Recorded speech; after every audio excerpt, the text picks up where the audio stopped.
Hello aspirants, welcome to TNPSC Comrade channel. இந்த வீடியோவில் நம்ம என்ன பார்க்க போகிறோம்னு பார்த்தீங்கன்னா TNPSC எக்ஸாம் பேட்டர்ன் அதை பற்றின ஒரு கிளியர் டெஃபினேஷன் தான் பார்க்க போகிறோம். ஸோ நீங்கள் TNPSC குரூப் 1 எழுதுகிற ஆஸ்பிரண்ட்டாக இருந்தீங்கன்னா ப்ரிலிம்ஸ் பொறுத்த வரைக்கும் நம்மளுக்கு லாங்குவேஜ் அப்படின்ற கான்செப்ட் வராது. ஓகேங்களா? ஜென்ரல் ஸ்டடீஸ்லேருந்து 175 கொஷின்ஸ் கேட்பாங்க.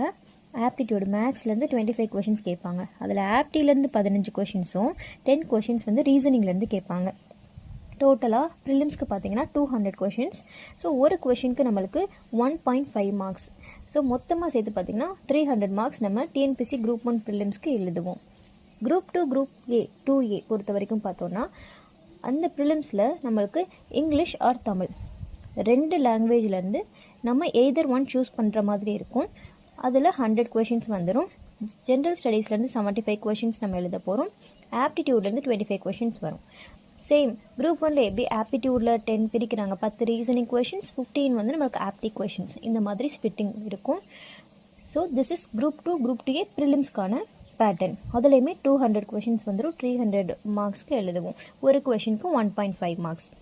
ஸோ குரூப் 4 பொறுத்த வரைக்கும் பார்த்திங்கன்னா நம்மளுக்கு லாங்குவேஜை பொறுத்த வரைக்கும் இங்கிலீஷ் வராதுங்க.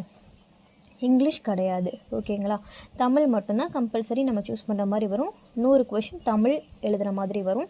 General ஸ்டடீஸில் 75 questions.